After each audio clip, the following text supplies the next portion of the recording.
Hey guys, Sandro here from Carcraft Auto Detailing in Melbourne.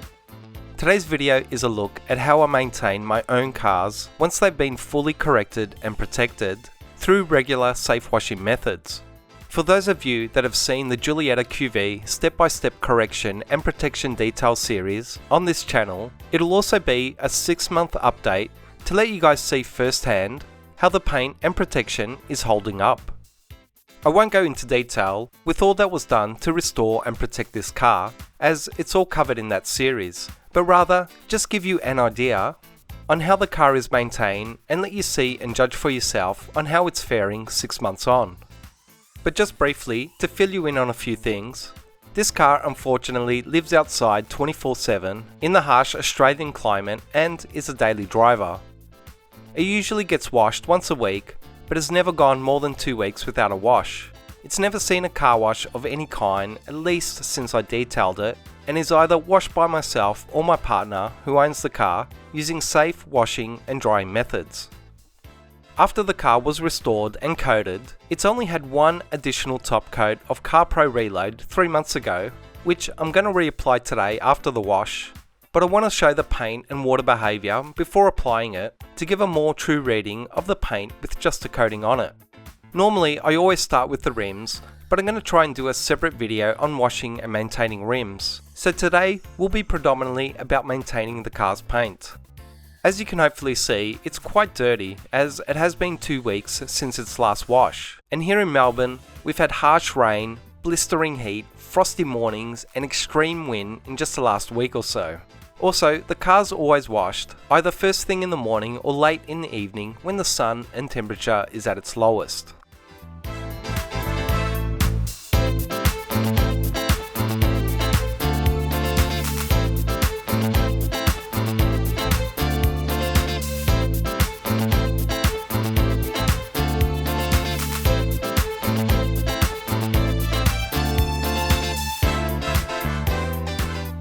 For those of you who saw my last video about the 1 bucket or no bucket car wash method, you'll know about this spray detergent method I'll be using today, which basically does away with my wash bucket and replaces it with this spray bottle dilution of my detergent, which is far more effective, cheaper and safer. But if you want more info on that, just have a look at the video. I usually use Maguire's soft wash for the weekly maintenance wash, but as today is a 6-month half-yearly wash and I'll be reapplying my sealant, I'm going to use Concours Snow Plus as my detergent, which is similar to CarPro Reset in that it's more effective at preparing the paint for a sealant such as Reload that I'm going to apply once I'm all done. But apart from that, and 1 or 2 other things that I'll get into, this is basically how I do the weekly maintenance wash and maintain this awesome little alpha. The spray bottle mix is a 1:9 dilution of water and Snow Plus, as is the mix in my foam lance. I always start by doing a quick walk around the car to get an idea on how bad or good it is and to identify any potential hazards such as bird poo droppings, road tar, water spots and so on that may need some pre-treatment beyond my normal process.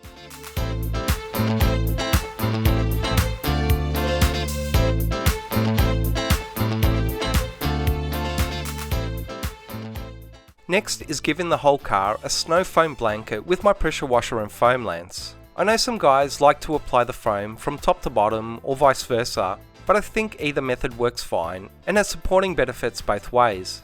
Same as with some people preferring to pressure rinse and then foam. There really is arguments on both sides, which I've discussed in past videos, so I won't get into that today. But I've used both methods extensively and my advice and findings is that they both work. And both have pros and cons, so I'd say just choose the method you prefer and let others do the same. The dwell time of the foam is give or take 5 minutes, depending on the weather, and then it's time for the pressure rinse, which is perhaps one of the most important steps of all.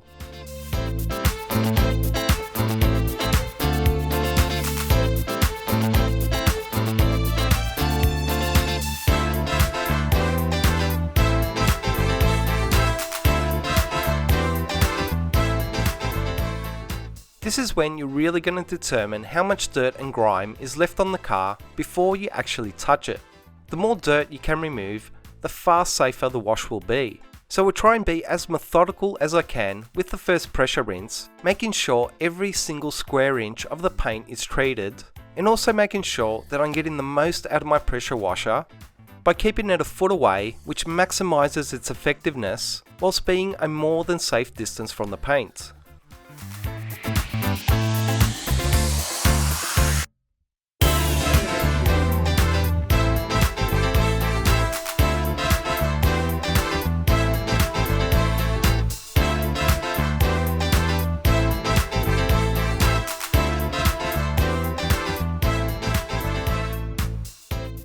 One other change I've recently made is to use a second mitt for all the dirtier lower panels of the car, which is as much about saving and prolonging the life of my newer mitts as it is about providing a safer car washing result.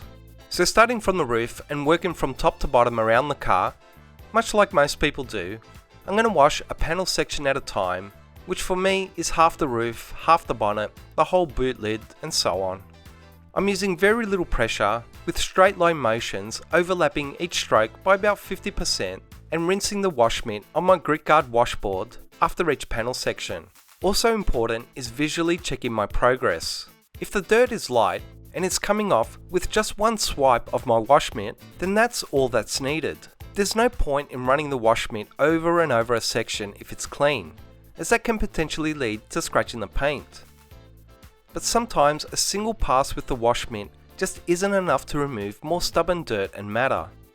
So a second or third pass may be needed, but as long as you let the water, detergent and wash mitt do the work without adding pressure, you'll greatly minimize any potential marring. It's just one of those methods that can't be simplified into a basic washing technique. If you don't remove things like water spots, bird poo matter and certain lighter road and environmental fallout, these contaminants will progress into becoming water and bird poo etchings rather than just spots, and certain fallout will begin to permanently bond to the paint over time. But as I said, you don't want to be overly aggressive in removing them that can lead to scratches. So what I'm trying to get at is that every wash and circumstance is different. So rather than just going through the car wash motions, if you really care about achieving the most effective and safe wash possible, you need to visually inspect and address the issues and variations of each particular wash in the moment, and adjust your method and technique accordingly.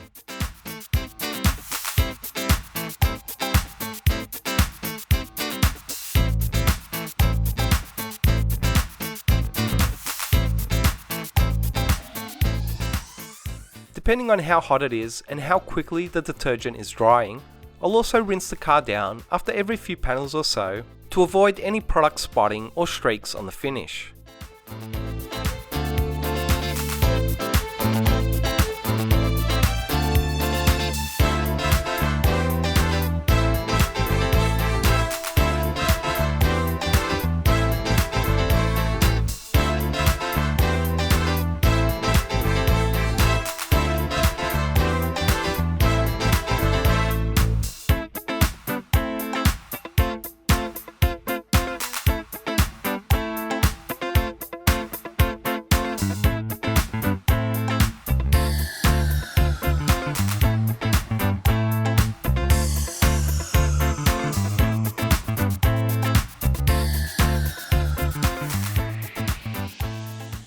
When it comes to the lower panels of the car, I use my second mitt and my panel sections become smaller and my rinsing becomes more frequent due to the increased dirt and road grime in those areas that quickly fills the mitt with dirt and increases the likelihood of scratching the paint.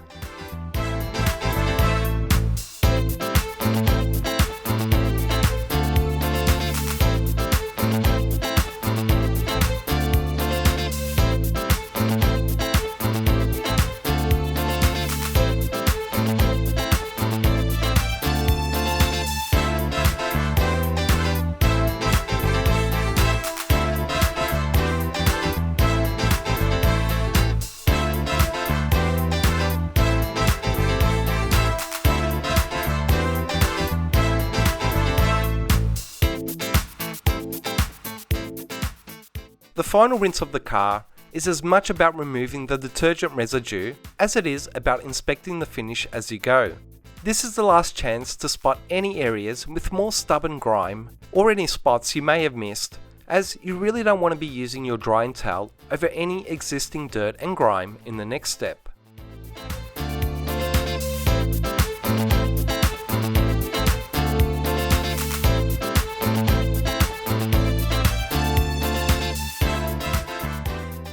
I also wanted to quickly show the water behaviour of the paint and protection 6 months on before I dry the car and top up my sealant.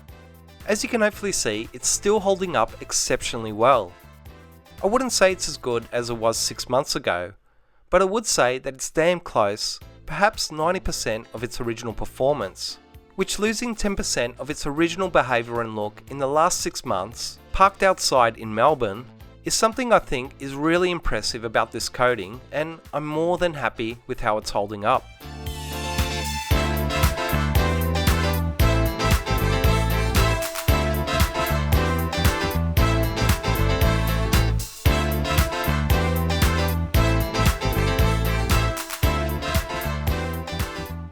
Drying the car is perhaps the most dangerous step in relation to scratching the paint, as you no longer have the surface lubrication of your car wash suds to protect against marring the surface. This is another process that, just like adopting safer car wash methods, has evolved into a process of its own. Now what I've found is that using certain lubricants, sealants, quick detailers and waterless wash products can dramatically improve that lubrication and provide a safer drying result.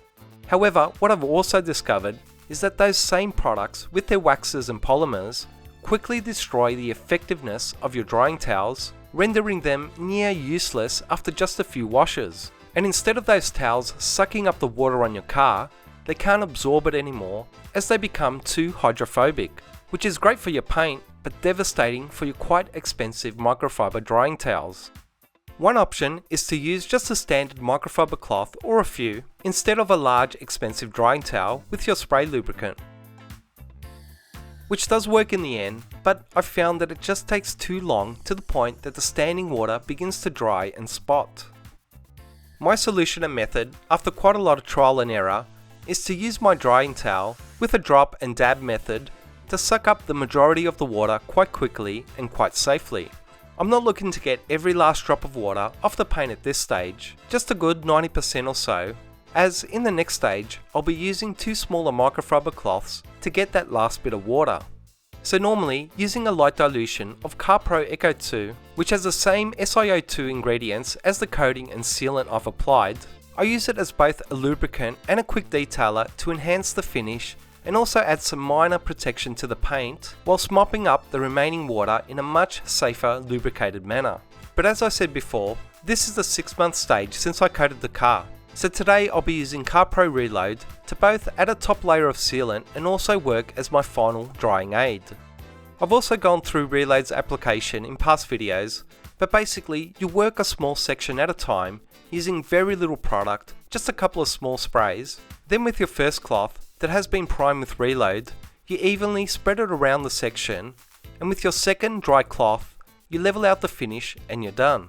Reload usually lasts anywhere from 3 to 6 months if it's applied correctly to a clean surface, but being that this alpha lives outside in Melbourne and is a daily driver, the durability of Reload is going to be closer to 3 months. But I know from past experience on my garage cars that it can easily last 6 months plus. I normally add a second layer of Reload after 2 hours or so once it's had time to cure. This won't double its durability in my experience, but it will add a good extra month or so to it. But as I'm losing the daylight, it's gonna have to wait for another day.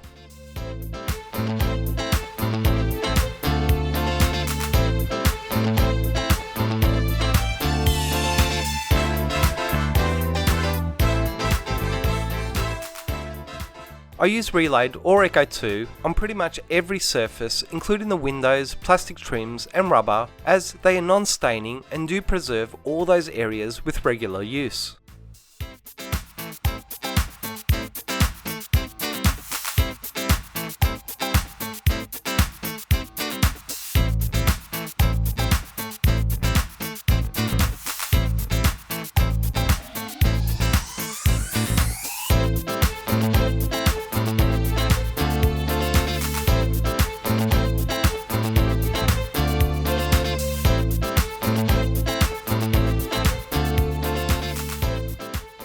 All the door jambs are also given a light spray of Reload that once again works as a drying aid and to add some protection to the finish.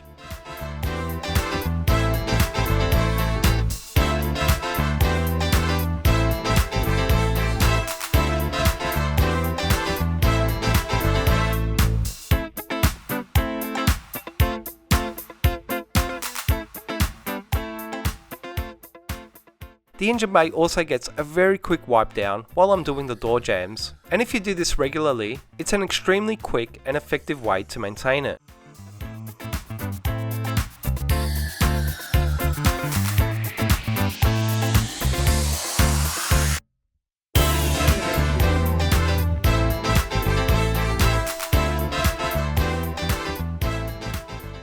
I do the rims lastly, also giving them a quick dry and seal and top up, and the exhaust tips are the last area I wipe down as I finish the job.